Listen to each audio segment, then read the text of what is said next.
네, 자 이번 시간에는 290페이지 3번에 있는 노현주 씨 인적사항을 보고 역시 앞 시간에 이어서 사원 등록도 하겠습니다. 자, 노현주 씨 1003이고 사원명은 노현주 되겠고,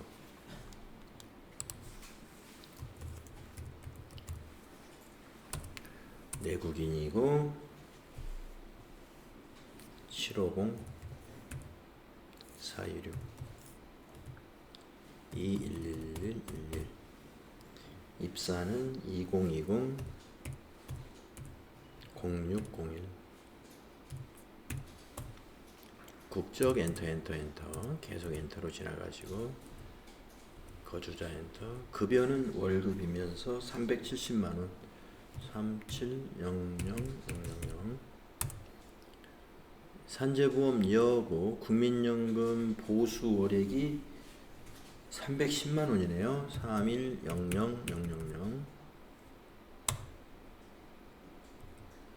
건강보험 경감부, 고용 적용여부 여, 대표자 부, 장기요양 여, 경감률 0, 번호 없고, 국외근로 있나요?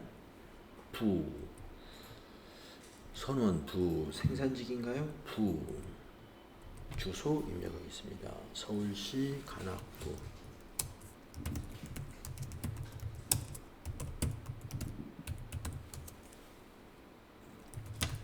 환천로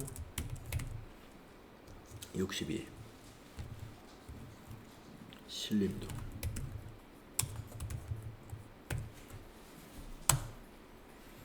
네, 이제 부양가족을 등록하겠습니다. 본인 주민등록표를 보시면 그동안 앞에 두 사람하고 다른 점이 세대주 성명이 박정수라는 거죠. 노현주 씨 사원 등록을 하는 거죠. 그러니까 노현주 씨는 남편이 박정수이고 노현주 씨가 거기 세대원으로 되어 있고요. 소득자는 지금 노현주 씨 자료니까 우리는 노현주 씨가 세대주가 아니구나 하는 것을 아실 수 있겠습니다. 그래서 여기 본인의 세대주를요, 1번을 넣으면 0번을 넣으면 동그라미가 지워집니다. 0번. 1번을 넣으면 동그라미가 들어가는 거고요. 0 넣으면 동그라미가 지워지겠습니다. 그래서 일단 본인은 세대주만 좀 지워 두신 다음에 아래로 가면서 이제는 그 박정수부터 입력을 해 보겠습니다. 두 번째 줄에 이제 박정수가 여기서는 배우자가 되죠.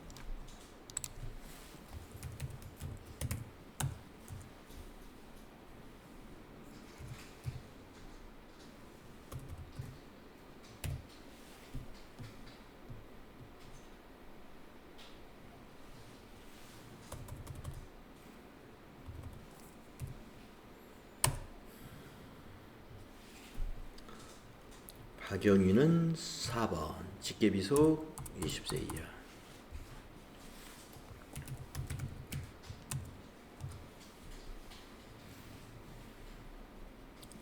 040820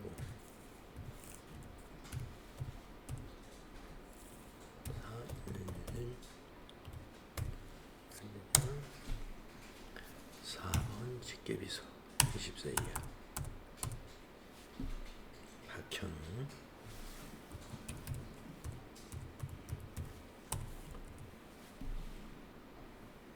0707 3111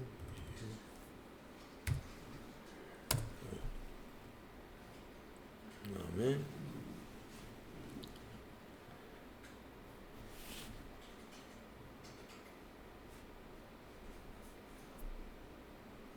정한영이가 세대주 관계 동고로 되어 있는데 밑에 뭐 위탁아동이라고 설명이 밑에 나와요. 그걸 보시고 연말정산 관계에서 8번에 기타가 위탁아동 포함이거든요. 연말정산 관계를 8번으로 입력해 주면 되겠습니다. 정하영 18010 4231 45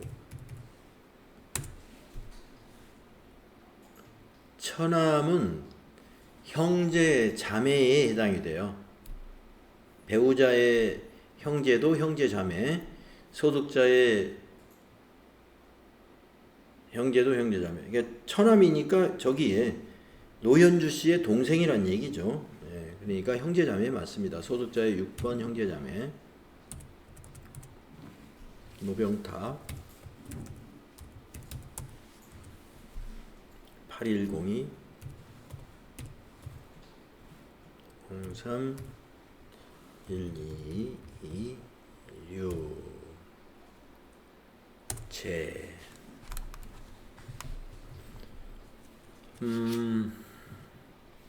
노현주 씨도 본인 포함해서 6명의 가족이 있네요. 네. 그래서 일단 본인이 세대주가 아니기 때문에 아까 우리 세대주는 고쳤고요. 네, 본인이 장애나 경로 또는 한부모는 밑에 배우자가 있기 때문에 아니죠. 그래서 이제 추가 사항을 정리하기 위해서 여기 네모 속에 있는 거 확인해 보도록 하겠습니다. 배우자 박정수는 사업소득 관련 결손금 1,000만원, 사업소득이 마이너스 1,000만원이란 얘기예요. 결손금이라는 말은 마이너스 1,000만원이란 얘기고요. 근로소득 금액이 500만원. 그러면 두 개를 합쳐서 계산합니다. 종합소득 금액을 계산해야 되니까. 자, 근로소득 금액 500만원과 마이너스 1,000만원의 사업소득 금액을 더하게 되면은 마이너스 500만원이 나오죠. 예, 마이너스 500만원은 100만원 이하에 해당되죠. 그래서 박정수는 소득이 없는 배우자니까 이대로 두어야 됩니다. 두 번째, 정하영은 24년 2월에 위탁받은 아동으로 현재 생계를 함께하고 있습니다. 그러면 위탁아동은 우리가 어떻게 따지냐면은 위탁아동은 6개월이 지났는가를 따지면 돼요. 6개월이 지났느냐. 그리고 나이가 2024에서 빼기 18년도 빼보면 6살이죠. 그래서 우리가 18세 이하에 해당이 되는 상태에서 위탁을 받았기 때문에 거기에도 해당이 되고, 또 그 다음에 6개월 이상 위탁을 했으므로 위탁아동으로 기본공제 대상자를 받을 수 있습니다. 그러면 20세 이하 그대로 두면 돼요. 정하영은. 그 다음에 동그라미 3번에 있는 동생 노병탁입니다. 동생 노병탁은 청각장애인이며 근로소득이 1,500만원이 있습니다. 자, 근로소득이 1,500이라는 건 총급여가 1,500이라는 얘기인데 500만원이 넘었잖아요. 그래서 소득이 있습니다. 동생. 그래서 장애인은 나이는 안 보지만 소득은 보기 때문에 기본공제 대상자가 아닙니다. 그래서 노병탁을 어떻게 고쳐야 되느냐? 부로 그대로 놔두면 돼요. 지금 부는 나이 때문에 부가 되어 있었어요. 그 상태를 유지해주면 되겠습니다. 그 다음에 네 번째, 본인 노현주는 근로소득 금액은 3,000만원 이하이다. 자, 왜 이걸 알려주느냐? 우리 부녀자 추가공제 대상이 되거든요. 노현주가. 배우자가 있고 근로소득 금액이 3,000만원 이하이면 부녀자 추가공제가 됩니다. 그래서 우리가 여기 본인의 아까 부녀 여기를 1번으로 해줘야 돼요. 부녀를 1번이라고 입력을 해서 부녀의 부녀자 추가공제 대상자다. 부녀자 추가공제 대상자, 배우자가 있어야 부녀자 추가공제가 됩니다. 배우자가 있는 여성 근로자예요. 배우자가 있는 여성 근로자. 또 배우자가 없을 때도 되는 경우 있죠. 부양가족이 기본공제 대상자가 있는 세대주인 여성 근로자. 거기도 부녀자 추가공제 됩니다. 50만원 되겠습니다. 네, 그래서 노현주 씨 부녀자 추가 공제 여성 근로자다 그러면 요 부녀자 추가 공제 되는지 잘 확인해 주셔야 되겠습니다. 그리고 형제 노병탁만 부이고 나머지는 다 기본공제 대상자가 됩니다. 그리고 배우자 박정수의 소득금액 계산할 때 당기 순손실이 결손금이 1,000만 원, 근로소득 금액이 500만 원이다. 그럼 두 개를 합쳐서 계산하시면 돼요.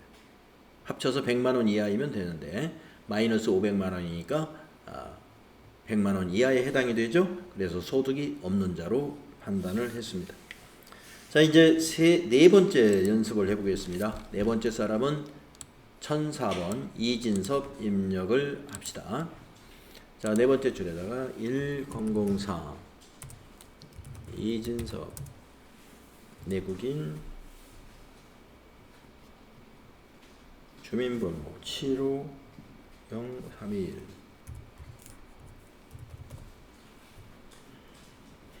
1111115 입사 2024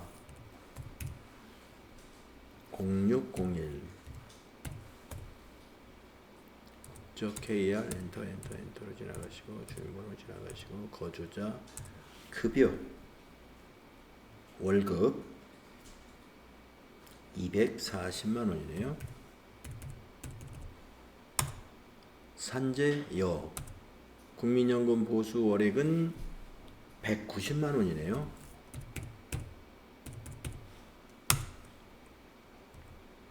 건강보험료 경감 부 경감률채로 고용보험 여부는 여 대표자 부 장기요양보험 적용 여 경감률 0 건강보험증권 없고 국외근로 했나요? 부 선원인가요? 아니죠. 생산직이네요. 이분은 자 이진섭 생산직에다가 열을 하고 연장근로 비과세 자 생산직을 여로 했을 때는 연장근로 비과세가 부인가 여인가를 정해줘야 되는데 여기서 무엇을 근거로 적용해 주느냐 하면은 직전연도 직전연도 총급여를 가지고 판단합니다. 직전연도 총급여가 3천만 원 이하여야 돼요. 총급여 3천만 원 이하 이면 연장근로 비과세를 여로 하는 겁니다. 자 그러면 그 이진섭의 추가적인 설명한 페이지 다음 페이지에 있겠는데요. 다음 페이지 그 밑에 보시면 동그라미 3번에 전년도 총급여가 2,800만 원 이다 라고 되어 있죠. 예, 그럼 3천만 원 이하에 해당되니까 연장근로 비과세를 해줘야 돼요. 예, 연장근로는 비과세로 적용받는 생산직이라는 얘기입니다. 이 부분 잘 그렇게 직전연도 총급여만 가지고 판단하면 됩니다. 여기는 3천만 원 이하. 자, 주소는 서울시 성북구.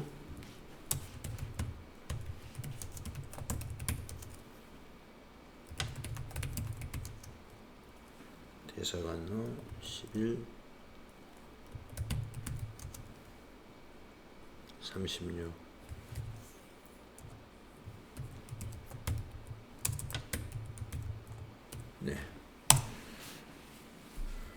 네, 주소 입력을 했습니다.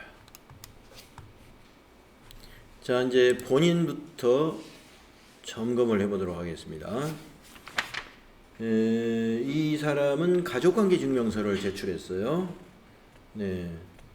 자, 가족관계증명서에 본인이 이진섭. 네. 세대주가 아니라면 세대주 아니라는 어떤 설명이 있을 텐데 특별한 추가적인 항목이 안 보입니다. 그러면 세대주로 봐야 돼요. 세대주로 보시고 그 다음에 배우자가 있지요. 가족관계 증명서에 없네요. 자, 왜 없는지 설명을 좀 봐야 되겠습니다. 자, 동그라미 2번에 배우자는 위암으로 23년에 사망했습니다. 그랬어요. 그러면 23년이면 작년에 사망한 거죠. 지금 우리는 24년에 연말정산을 대비한 부양가족 등록을 하는 것이기 때문에 23년에 사망했을 때는 배우자는 24년에는 없는 겁니다. 예. 우리가 앞에서 그 인적공제 공부할 때 사망은 사망 전일 상태로 판단한다라고 그랬죠. 근데 이게 사망일이 작년이에요. 그러니까 작년 전일에는 사망 전일에는 생존에 있었지만 24년 단기에는 없는 거니까 배우자는 없는 겁니다. 따라서 가족관계 증명서상의 자녀가 20세 이하인 자녀가 한 명이라도 있으면 한부모에 해당이 됩니다. 네, 민국이가 2009년생이니까요. 지금이 24년도 20세 이하에 해당되죠. 그래서 여기 한부모에다가 1번 넣어주겠습니다. 한부모를 동그라미로 한다. 네. 그리고 이제 나중에 이렇게 한꺼번에 해도 되는데요. 지금 이제 일단 생각이 나서 했고요. 일단 가족관계 증명서 보고 모친과 자녀 둘을 다 입력합시다. 모친은 소득자의 직계 존속 1번이 되겠고요. 60세 이상으로 해서 입력을 합니다. 황영숙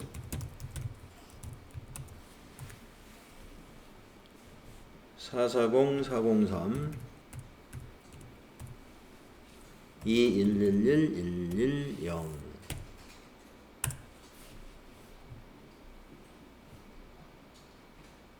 그 다음 4번 직계비속 20세 이하 061001 아니다 이름부터 써야죠. 이지영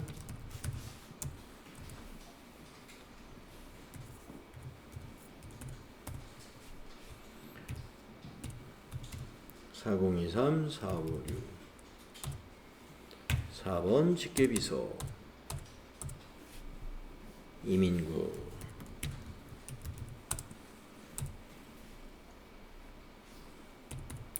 090701 3013 459 그렇습니다. 20세 이하 자녀가 둘이나 있습니다. 자, 그래서 한부모 아까 잘 처리했고요. 가족이 본인 포함해서 4명이죠. 자, 그러면 밑에 있는 장애인 증명서가 누구 건가 보겠습니다. 황영숙 장애인이고요. 소득자와의 관계는 모친이고 장애인 내용이 3번이라고 되어 있죠. 3번. 이 3번이 중증 장애인을 말합니다. 중증. 항시 치료를 요하는 중증 환자가 3호예요. 그래서 황영숙 모친에 대해서 여기 장애에다가 3번 넣어주셔야 돼요. 추가 공제가 2건이 적용되죠. 황영숙 씨는 기본 공제 150에다가 장애인 추가 공제 200, 경로 5대 추가 공제 100이 적용되는 부양가족이 되겠습니다. 자, 다음 자료를 보겠습니다. 밑에 모친 황영숙은 사적연금 소득 1000만원이 있습니다. 그랬죠? 자, 그러면은 우리가 아까 사적연금 소득에 대해서 저 표에서 어떻게 정리를 했느냐? 아까 우리가 사원 등록하기 전에 1500만원 이하인 경우는 분리과세를 선택할 수 있습니다. 그러니까 사적연금이 23년도까지는 1200만원 이하라고 되어 있었어요. 근데 24년도에 1500으로 바뀌었습니다. 1500. 그래서 1000만원이니까 모친은 분리과세를 사적연금에 대해서 선택할 수 있겠네요. 분리과세에 해당이 되어 있죠. 따라서 소득이 없는 부양가족이 되겠습니다. 1500만원까지는 분리과세다. 자, 그 다음 동그라미 2번인가요? 예, 3번이죠. 3번을 보면은 전년도 총 급여액은 2,800만 원이다. 이 본인 이야기죠. 그래서 아까 우리가 사원 등록하에서 생산직에다가 야간 근로수당을 비과세로 여루했습니다. 3천만 원 이하에 해당되기 때문에. 자, 이렇게 해서 우리가 이진섭 씨의 부양가족 등록을 마무리했는데, 중요한 것은 이진섭 세대주 외에 한부모라는 거 우리 정리했고요. 적용했고, 황영숙은 장애 코드 3번 적용해 줘야 되고요. 자녀 둘은 그냥 그대로 두면 되고, 배우자 이야기는 지난 과세 기간에 사망했기 때문에 여기에 입력을 안 하는 게 맞는 거고요. 만약에 입력을 해야 되는 상황이라면 배우자의 인적사항도 주었겠죠. 주지 않았습니다. 이대로 두시면 돼요. 자, 이렇게 해서 여러분들 사원 등록 우리 4명을 해봤습니다. 이 정도의 그 경험이면은 앞으로 이 사원 등록 문제를 여러분이 다 해결할 수 있다, 이렇게 볼 수가 있어요. 그러면 여러분 293페이지, 294페이지, 295페이지에 그 결과, 입력된 결과가 있어요. 거기하고 우리가 입력한 거하고 상황이, 입력 상황이 똑같은지 한번 점검을 각각 해보시기 바랍니다.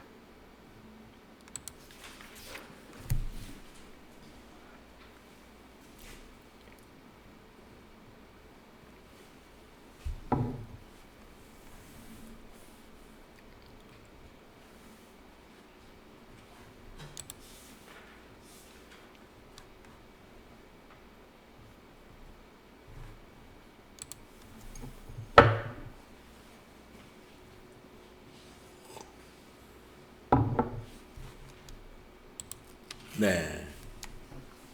저는 4명 다 살펴봤지만 동일했습니다. 그래서 풀이에 있는 그림과 여러분이 맞춰보시면 우리가 정확하게 부양가족을 등록했는지 확인해 볼 수가 있겠습니다. 이 부분에서 한 문제, 우리가 소득세 실무수익 문제로 출제가 된다. 그래서 그랬고요. 다음은 295쪽으로 넘어가서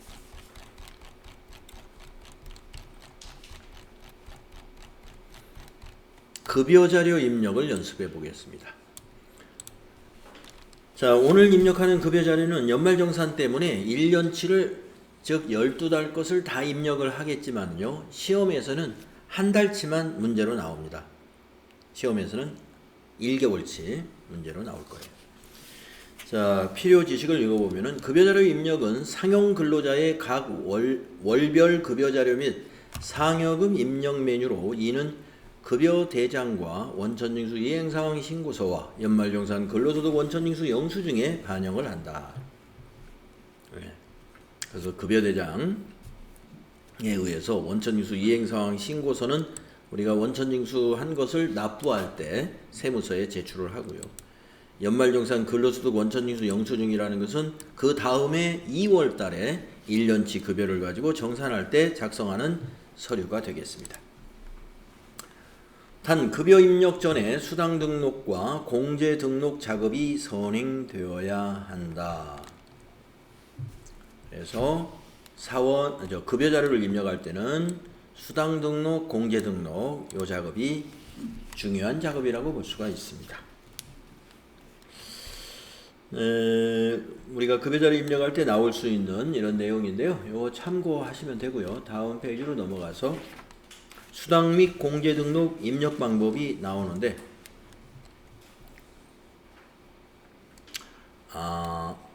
수당 등록에서 챙겨야 할 것들 한번 정리해 놓은 것 같습니다. 한번 읽어보겠습니다. 수당 등록에서 과세냐 비과세냐, 이 판단이 제일 중요해요. 과세냐 비과세냐. 그러니까 수당을 보고 우리가 근로소득세 비과세라고 하는 것을 이론 때 우리 공부했잖아요. 그래서 그 비과세에 해당되면 이 비과세로 잘 구분해 주는 거, 이거 할 수 있어야 되겠고요. 이게 가장 중요합니다. 그리고 이제 근로소득 유형이라는 것은 우리 비과세를 선택했을 때 그 비과세 유형 코드를 선택해 주는데요. 실제로 입력해보면 아시게 되고, 과세인 경우는 급여로 처리하면 돼요. 그 다음에 월정액 여부라는 것도 입력을 해주거든요. 수당에서. 자, 수당이 월정액이라는 것은 매월 동일한 금액을 반복적으로 지급하는 것이 월정액입니다. 자, 내용을 읽어보면은 과세 구분이 비과세인 경우 월정액 계산 시 포함 여부를 선택한다. 비과세되는 수당 중 실비 변상이 아닌 수당은 월정액에 포함되어야 한다. 실비 변상적인 것이 아닌 것은 월정액에 포함되어야 한다. 네, 그래서 예를 들면 식대 보조금 같은 경우는 실제 식대 지출한 거에 대해서 지급해 주는 것이 아니죠. 그냥 식대를 보조해 주는데 월 20만 원까지를 비과세를 적용해 주잖아요. 이런 것은 월정액이라고 부른다 이거죠. 네, 비고난을 보겠습니다. 연장근로수당이 월정급여 210만 원 이하 판단할 때 그 월정액이냐 아니냐를 기준으로 해서 판단하기 때문에 우리 생산직 근로자의 그 연장근로 비과세는 직전 연도 총 급여가 3천만 원 이하이고 월정 금액이 210만 원 이어야 한다라는 기준이 있어요. 그러니까 두 개를 모두 만족해야 생산직 근로자가 연장 근로 수당에 대해서 비과세 적용을 받는 거거든요. 그러니까 우리가 월정액 여부라는 것은 이런 판단의 기준이 되기 때문에 정확하게 해라 이런 얘기입니다. 그 다음에 급여, 상여, 추가급여, 추가상여. 이 추급, 추상이라는 말은 우리가 정기적으로 주는 상여금 외에 추가로 주는 상여를 추가상여. 급여도 매월 지급하는 월급 외에 중간에 지급하는 또 급여가 있을 때 추가급여라고 합니다. 그런 거 선택해 주면 됩니다. 네, 공제 등록도 몇 가지 이제 그 선택하는 게 있는데요. 입력해 보면 다 아는 거라서 요건 그냥 패스하겠습니다. 네. 그다음에 밑에 표는 생산직 근로자의 연장 야간 근로 수당 비과세 유형이 이건 연장 근로라는 비과세 유형 선택해 줄 거고요. 식대가 비과세일 때 비과세 코드는 2번 식대 해주면 돼요. 그런데 여기 생산직 근로자의 연장 근로 비과세는 그 연간 240만 원까지 한도로 비과세를 적용하는데 프로그램이 알아서 체크해 줄 거예요. 그 다음에 생산직에 근로하면서 월정 급여가 210만 원 이하의 경우에만 비과세 선택하고요. 직전 연도 총 급여가 3천만 원 이하인 경우에 해당이 돼야 되죠. 이것도 우리가 사원 등록할 때 이미 여기는 반영을 했고, 그 다음에 월정 급여 210만 원 이하인 것은 프로그램이 월 급여 입력할 때 알아서 체크해 줍니다. 그래서 연장 근로는 무조건 생산직 근로자의 연장 근로는 우리가 비과세이니까 연장 근로는 무조건 우리가 비과세로 등록을 해주면 됩니다. 프로그램이 이 여부를 알아서 판단할 거니까요. 자, 식대는 식사를 제공받는 경우에만 과세예요. 그래서 식사를 제공받지 않는다 하면은 비과세 선택하면 됩니다. 자가운전 보조금 비과세 유형이 3번 자가운전이고요. 이것도 월 20만 원까지만 비과세예요. 한도, 식대도 마찬가지예요. 한도는 프로그램이 알아서 체크할 거고요. 자가운전 보조금은 요 밑에 있는 이 설명을 보시고 판단하면 돼요. 종업원 본인 소유 차량으로 회사 업무를 수행하고 지급 기준에 의해서 지급받는 것이고 출장비를 별도로 지급하지 않는다 해야 비과세입니다. 출장비 별도로 지급하고 있으면서 자가운전 보조금을 준다. 그건 과세예요. 아까 식대에서도 제가 그랬죠. 식사를 제공받지 않는다 해야 비과세고 식사를 제공받는다 그러면 이 식대는 과세가 된다 이 말이죠. 자가운전 보조금도 여비를 별도로 지급하고 있다 그러면 자가운전 보조금은 과세, 지급하고 있지 않다 해야 비과세를 우리가 선택할 거다.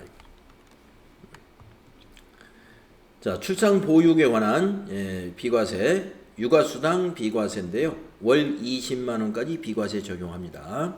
이것도 한도는 프로그램이 알아서 체크하는 거니까 육아수당은 무조건 비과세. 육아수당 준다 그러면 비과세 선택하시면 돼요. 국외근로수당은 코드가 두 개가 있습니다. 사무직이면 9번 국외근로로 코드를 선택하시고 생산직이면 10번 생산직이 아니고 원양어선과 해외건설. 예, 원양어선 타는 사람들과 건설 현장에 있는 사람을 제외하고는 다 9번이에요. 예, 이 두 가지 직종만 10번입니다. 그래서 10번의 비과세 코드는 월 500만 원까지 비과세 적용하는 코드고 9번 비과세 유형은 월 100만 원까지만 비과세 적용해주는 유형이기 때문에 구분을 해줘야 됩니다. 육아 산전 휴가 수당을 말하죠. 육아 산전 휴가 수당 비과세입니다.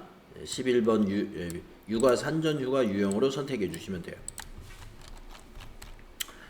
자, 그러면 한번 급여 자료를 한번 입력해 보도록 하겠습니다. 297페이지의 데이터를 보고 입력할 텐데요. 아까도 말씀드렸어요. 시험에서는 12달 거 급여를 입력하는 문제는 없습니다. 자, 우리는 지금 연말정산까지 이어서 연습하기 위해서 백데이터가 없기 때문에 12달 거를 다 입력하는 거예요. 백데이터가 없으니까. 자, 1월부터 12월 급여는 다음과 같다. 다음 내용을 모두 반영하여 급여 자료를 입력을 수행하시오. 1번 급여 내역 중 비과세 적용을 받을 수 있는 모든 급여는 세법상의 비과세 요건을 충족하는 것으로 가정하며 국민연금, 건강보험료, 고용보험료 등은 프로그램에서 자동 계산되는 금액을 반영하도록 한다. 상여금은 12월에만 지급된 것으로 한다. 8월 25일 중도 퇴사한 성동일의 중도 정산은 기등록되어 있는 자료에 의한 기본공제 이외의 특별공제는 없는 것으로 본다. 예, 그러니까 성동일 씨가 그 8월 달에 퇴사하거든요. 예, 연말정산 자료가 없다 이런 얘기죠. 예, 그러니까 보험료 세액공제, 카드 사용대금에 대한 소득공제 이런 자료가 없다. 그래서 지금 그 부양가족 입력되어 있는 그 소득공제 그것만 적용한다 이런 얘기입니다. 다음 4번 수당 등록 시 차량 보조금은 실비변상 성격이므로 예, 그래도 상관없어요. 왜냐하면은 우리가 중도퇴사자 정산은 간단하게 하는 겁니다. 나중에 성동일 씨가 9월 달부터 다른 회사에 가서 일을 하게 되면은 연말정산은 그 회사에서 하게 됩니다. 그때 우리 회사에서 근무했던 8월 급여까지 포함해서 다시 정산을 할 수 있습니다. 그래서 중도퇴사자 정산은 연말정산하는 것처럼 모든 세액공제 자료를 다 반영해가지고 하지 않아요. 약식으로 합니다. 다음 4번 수당 등록 시 차량 보조금은 실비변상 성격이므로 월정급여액에 포함되지 않도록 한다. 차량 보조금은 월정액이 우리 회사는 아니라고 그러니까 이게 기본으로 월정액으로 돼 있거든요. 그러니까 월정액을 동그라미를 없애줘야 X로 해야 되겠네요. 다음 5번 8월 급여 시 성동일의 퇴사일은 24년 8월 25일이다. 이거 8월 달 급여를 입력할 때 이걸 반영해 주면 되겠습니다. 자, 그러면은 이제 밑에 있는 급여 대장을 보면은 1월부터 11월까지 급여 대장이니까요. 1월부터 11월까지 급여는 요 자료로 입력을 할 거예요. 그러면 수당이 뭐뭐 있나 볼까요? 여기서부터 요게 다 수당이에요. 그리고 공제사항은 이게 공제사항이에요. 상조회비. 이걸 미리 등록을 해야 돼요. 급여 자료를 입력하려면. 그래서 한번 미리 살펴보면요. 직책수당은 뭐예요? 과세. 연장근로는 무조건 비과세로 등록해야 돼요. 비과세. 빨간 글씨로 써볼까요? 비과세는. 차량보조금. 아까 비과세 항목은 모두 비과세 조건을 갖추었다 했어요. 그러니까 개인 차량에 대해서 차량 보조금을 주는 것이고 별도의 그 출장비를 지급하지 않는 것으로 봐야죠. 비과세. 식대. 아까 모두 비과세 요건에 충족된다 그랬어요. 그러니까 식사를 제공하지 않는다 이렇게 판단해야죠. 우리 회사는 비과세. 육아수당. 비과세. 자, 그래서 이제 수당 등록을 할 때 과세는 직책수당 하나네요. 4개는 다 비과세로 등록할 거고요. 상조회비는 그냥 공제사항으로 하나 넣어주면 되겠습니다. 자, 그러면 입력을 하겠습니다.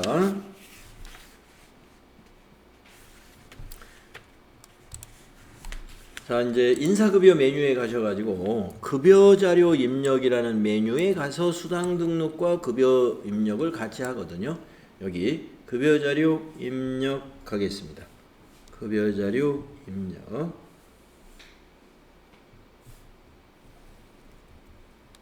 거기에서 팝업창에 뭐가 나왔는데요. 2023년 2월 28일 속하는 과세기간 식대 20만원 비과세가 지급 명세서 제출 비과세로 변경되었습니다. 비과세 항목 중 식대 20만원이 지급 명세서라는 게 있어요. 비과세 해당되는 거에서 원래 빠졌었는데 제출 비과세로 변경되었다. 그래서 식대는 이제 식대 보조금이 급여에 그 제출되는 서류에 포함된다 이겁니다. 이거는 이제 그 원천징수 이행 상황 신고서 작성에 해당되는 내용입니다. 자, 프로그램에서 이렇게 반영하기로 했다라고 변경하시겠습니까? 예 해줘야 되겠네요. 예. 자, 그런 다음에 여기 상단에 보시면은 이 급여자료 입력 메뉴에 와서 수당과 공제 등록을 먼저 하는 겁니다. 급여자료를 먼저 입력하면 안 되고 수당과 공제 등록을 먼저 해야 되니까 여기 월을 먼저 입력하지 마시고 이거를 먼저 하고 그 다음에 월은 나중에 입력해야 돼요. 자, 그래서 수당 공제 등록 단추를 클릭하시면 팝업창이 나옵니다. 거기에 첫 번째 탭이 수당, 두 번째 탭이 공제 등록이에요. 자, 수당 등록 탭에서 기본급 상여는 기본적으로 입력된 거니까 그건 그대로 이용하면 되는 거고요. 세 번째 줄에다가 직책 수당이라고 입력해야 되겠죠. 자, 직책 수당 입력했습니다. 그랬더니 과세 구분에서 과세냐 비과세냐 물어보죠. 1번 과세죠. 그러면 근로소득 유형이 급여로 자동으로 돼요. 그리고 이 직책수당은 월정액이고 급여에서 지급된다 해서 여기 오른쪽에 있는 내용은 그대로 기본값 그대로 두시면 돼요. 다음 네 번째 줄 내려옵니다. 아래로 내려와서 그 다음 수당은 연장근로수당이었죠. 연장근로수당이라고 타자해요. 자, 연장근로수당은 앞으로 여러분들 수당 등록할 때 항상 비과세로 등록하면 맞아요. 그래서 2번 비과세. 그러면 비과세는 비과세 코드라는 게 있다고 그랬죠. 비과세 코드. 여기서 고르는 거예요. 1번에 연장근로가 있죠. 1번을 고르면 돼요. 확인은 근로소득 유형의 1번 연장근로 매월 지급하는 것이고 이거는 월정액이 동그라미 안 돼 있죠. 왜냐하면 우리가 연장근로수당이라는 건 해당 월에 연장근로를 5시간 했느냐 10시간 했느냐에 따라서 매월 달라지기 때문에 이런 것은 월정액이 아닌 거죠. 그 다음 다섯 번째 줄로 내려와서요. 다음 수당이 차량 보조금이었죠. 차량 보조금 엔터. 자, 차량 보조금 우리가 별도의 여비를 지급하지 않는 조건이었어요. 여기서 비과세 등록하기로 했죠. 비과세에 해당이 됩니다. 자, 비과세 코드는 자가운전이라는 코드를 쓰는 거예요. 자가운전. 자가운전 보조금이라고 하는 거예요. 차량 보조금이. 그래서 3번. 자, 그런데 월정액에 동그라미가 되어 있네요. 월정액에. 근데 아까 우리 교재에서 뭐라고 그랬냐면은 동그라미 4번에 수당 등록 시 차량 보조금은 실비 변상 성격이다. 그러니까 매달 다르다 이런 의미가 있겠습니다. 그래서 월정액을 부로 해주세요. 월정액이 아닌 걸로 해달라 그랬습니다. 월정액을 클릭하시고 여기서 부 하면은 동그라미가 지워집니다. 만약에 별도의 말이 없었을 때는 그냥 기본적으로 월정액으로 되어 있으면 월정액 유지해 주시면 돼요. 자, 그 다음에 이번에는 다음 수당이 뭐가 있었냐면요, 식대가 있었죠. 식대라는 이름의 수당명을 입력하시고, 식대 보조금 식사를 별도로 제공하지 않는 조건이라고 우리가 했죠. 그러니까 비과세. 그리고 비과세 코드는 2번. 여기 2번 클릭하시고 확인. 네, 2번 식대 월정액 그대로 두시면 됩니다. 그 다음 밑으로 내려와서 다음 수당이 뭐가 있었냐면 육아수당이 있었죠. 육아수당이라고 입력하시고 비과세. 육아수당은 비과세. 자, 코드에서는 육아수당이라는 코드가 7번에 있죠. 7번 확인. 네, 월정액. 이런 식으로 수당을 등록하시는 겁니다. 그래서 비과세는 비과세 코드 잘 유형을 선택해 주시고, 과세는 다 급여로 해주시면 돼요. 자, 그 다음에 이제 공제 등록 하나, 상조금 등록해야죠. 공제 등록 탭으로 이동하신 다음에 7번째 줄 밑에 비어있는 줄에다가 상조회비라는 공제가 있었죠. 그러니까 국민연금이라든가 소득세는 이미 다 등록돼 있어요. 그러니까 그걸 그대로 쓰면 되고요.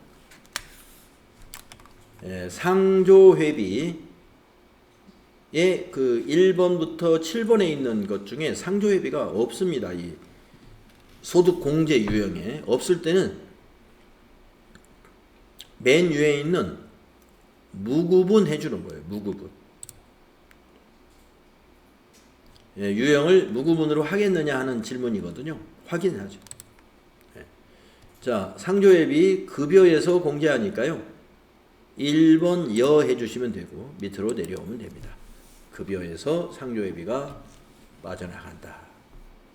이렇게 하면 주어진 급여 명세서에서 우리 회사의 수당 내역과 공제 내역을 등록을 다 마친 겁니다. 자, 밑에서 확인 단추 누르시고요. 그리고 나서 이제 1월부터 11월까지 급여를 작업을 하는 거예요. 입력 작업을 하겠습니다. 자, 하나를 넣어가지고 계속 복사하는 방법으로 하니까 금방 입력을 할 거거든요. 자, 여기 1월을 선택해 보세요. 월 1월.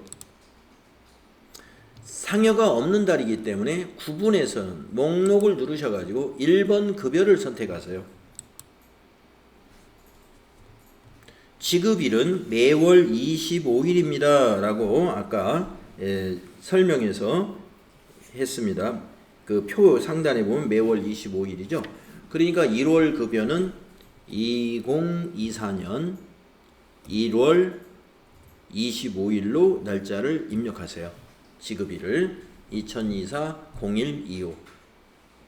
자, 그러면 1월에 현재 사원 명단이 나오는데 우리가 4명을 입력했지만 왜 3명만 나타나느냐 하면은 한 명은 1월에는 입사 상태가 아닌 사람이에요. 우리가 입사 일자는 입력했잖아요. 그래서 1월에 해당되는 사원은 3명밖에 없었습니다. 그래서 일단 3명 거를 먼저 입력을 합니다. 김현철 클릭하시고 기본급 클릭한 다음에 거기 급여 대장을 보시고 450만원 4500 플러스 엔터. 직책수당은 50만원 500 플러스 엔터. 그 다음에 상조회비는 오른쪽에, 공제 항목은 오른쪽에 입력해요. 중간에 중간에 있죠. 중간에 소득세, 지방소득세 그 위에 있습니다. 여기에 2만원 이렇게 합니다. 자, 그러면은 이 김현철 대표이사죠. 과세급여, 그 다음에 공제액의 차인 지급액이 여기 딱 계산이 돼서 나옵니다. 오른쪽에 나오는 것은 앞으로 이제 다른 사원들을 입력하면 여기에는 사원 합계가 나오는 거고요. 여기에는 선택한 사원 한 명의 자료만 볼 수가 있는 것입니다. 자, 두 번째 사원 성동일을 클릭하시고 1월달 급여 입력하겠습니다. 성동일 선택한 다음에 기본급에다가 3300 플러스 직책수당 30만원, 차량 보조금으로 넘어가서 30만원,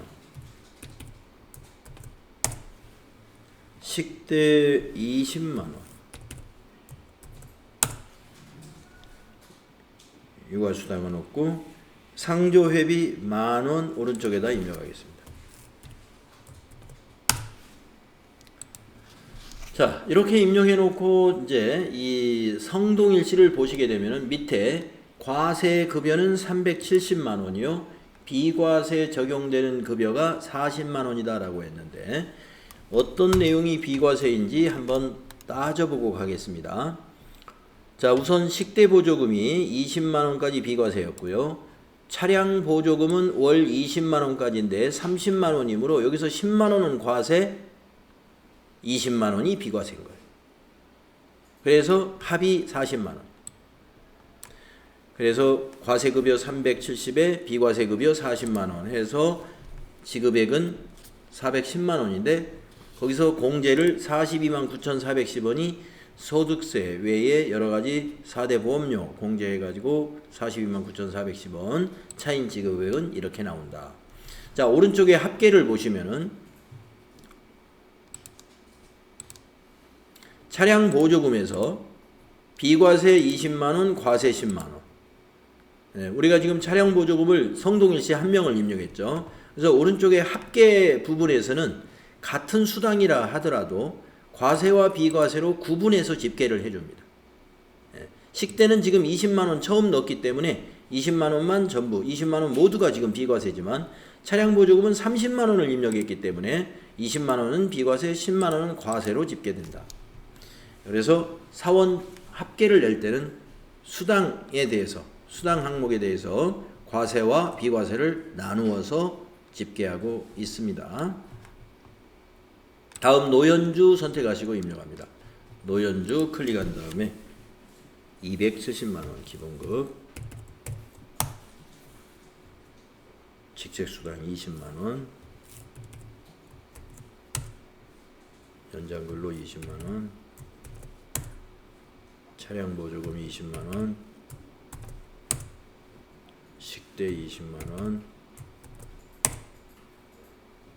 육아수당 20만원, 네, 상조회비 만원 이렇게 넣습니다. 그러면 이 노현주 씨 한번 점검을 해보겠습니다. 노현주 씨 과세급여가 310만원, 비과세가 60만원이 나왔는데 이 60만원의 내역을 한번 확인해 보면요. 육아수당은 월 10만원인가요? 육아수당 올랐나요? 예, 옛날에는 10만원이었어요. 한번 따져보겠습니다. 자, 여기서 10만원이라고 일단 보시고 식대 20만원 비과세, 그 다음에 차량 보조금 20만원 비과세. 자, 연장근로는 사무직이기 때문에 다 과세예요. 네, 육아수당 요 세 개가 더해져서 60만원이 됐네요. 자, 육아수당이 월 10만원에서 월 20만원으로 바뀌었구나. 아까 우리가 정리된 표가 필요지식에서 그 부분을 확인해 보면은요.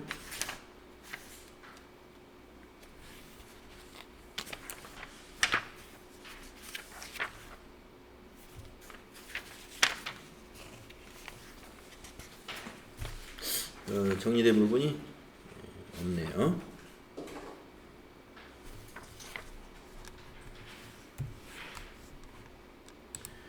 우리가 이론 공부할 때 117쪽에서 그 비과세 근로소득의 표를 정리를 했었는데 거기에 육아 수당이 어디에 있습니까? 육아 수당, 자녀 보육 수당이 육아 수당이에요. 자녀 보육 수당. 그래서 117페이지 자녀 보육 수당을 한번 다시 읽어보면은 근로자 또는 배우자의 자녀 출산 또 6세 이하 자녀의 보육과 관련하여 받는 급여로서 월 20만 원 이내의 급여는 비과세 적용된다. 그래서 육아수당은 월 20만 원까지가 비과세입니다. 육아수당 대상자이면은 육아수당은 월 20만 원까지 비과세. 그러니까 노현주 씨의 사원 등록에는 노현주 씨에는 6세 이하의 자녀가 있다는 얘기죠. 6세 이하의 자녀가. 네. 우리가 부양가족 사항으로 보면 6세 이하 자녀는 없는 것으로 확인이 되는데 일단은 데이터 이 급여 자료에서는 6세 이하 자녀에 주는 육아수당, 보육수당이라고 판단해야 되겠습니다. 그래서 비과세 적용이 된다. 그래서 비과세가 60만 원인 이유를 우리가 한번 따져봤어요. 오른쪽에 보시면은 요 합계 보육수당에서 보시면은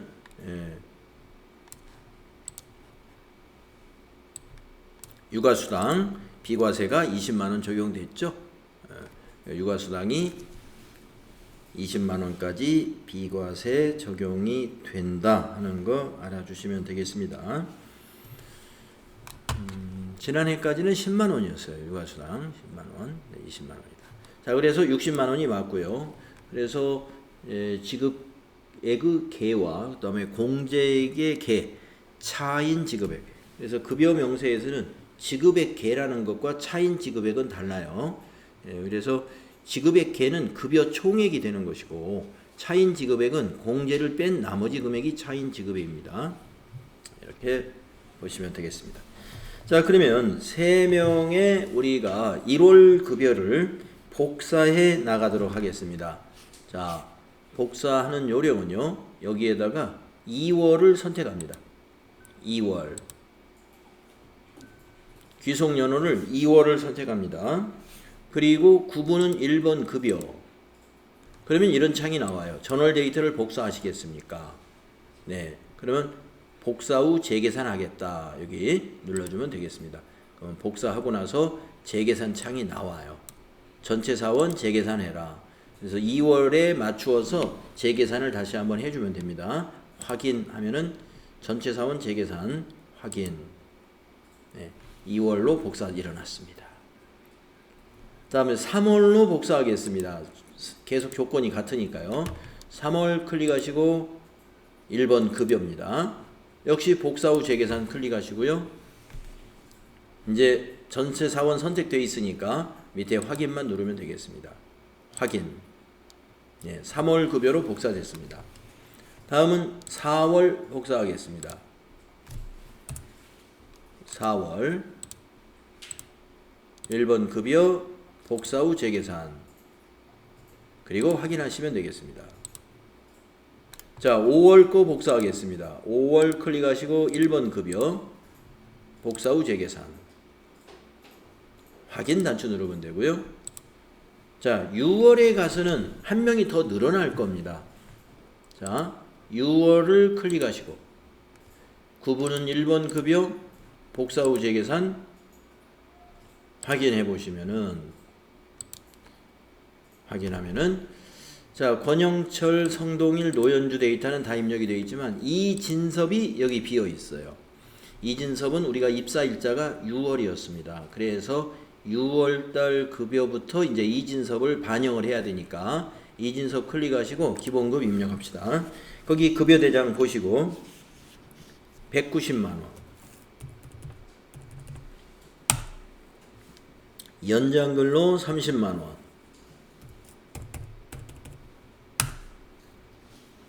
식대가 20만 원. 하고 입력을 하고 상조회비 있죠? 공제사항에 상조회비 만원. 네. 그랬을 때 이제 이진섭 씨는 소득세가 없어요. 우리가 간이세율별로 계산했을 때 소득세 대상이 안 되는 거죠. 자, 그리고 이제 비과세 한번 확인해 보겠습니다. 비과세 소득이 50만 원으로 되어 있는데 어떻게 해서 50만 원이냐? 식대 20만원 비과세였고요. 연장근로 30만원, 생산직 사원의 연장근로 30만원이 비과세 대상이죠.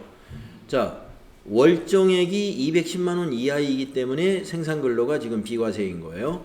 지금 월정액이 식대 20만원에 190만원 합치면 딱 210만원이죠. 예, 210만원 이하가 비과세 적용을 받습니다. 근데 만약에 식대가 얼마라고 볼까요? 만약에 30만원이라고 해보면 식대가 30만원이 되면 저 연장근로가 전부 과세가 일어날 거예요. 한번 고쳐볼까요? 자, 식대를 30만원으로 한번 입력을 해보겠습니다. 그렇게 되면 밑에 비과세가 달라졌는데 어떻게 달라지냐면 20만원으로 달라졌죠. 자, 식대만 비과세인데 식대는 월 20만원이 한도니까 20만원만 비과세. 그러면 이 연장근로가 어떻게 판단했느냐? 이진섭 씨의 이번 그 6월달 급여가 기본급 190에 월정급여 수당 30만원을 더해서 220이 됐어요. 그러면 220이 되면 월정액이 210만원을 넘었단 말이죠. 그래서 이 연장근로가 과세로 전환이 된 거예요. 이게 자동으로 그렇게 과세 비과세를 프로그램이 판단을 하도록 되어 있어요. 자, 그래서 식대를 20만원으로 다시 고쳐 넣으면 되겠습니다. 예. 자, 그거 알고 계시고요. 우리가 식대 원래대로 20만원 넣으면 비과세 50만원이 됩니다. 자, 그러면 이제 4명 거를 11월 달까지 복사하는데 중간에 8월 달에 할 일이 있습니다. 8월 달에.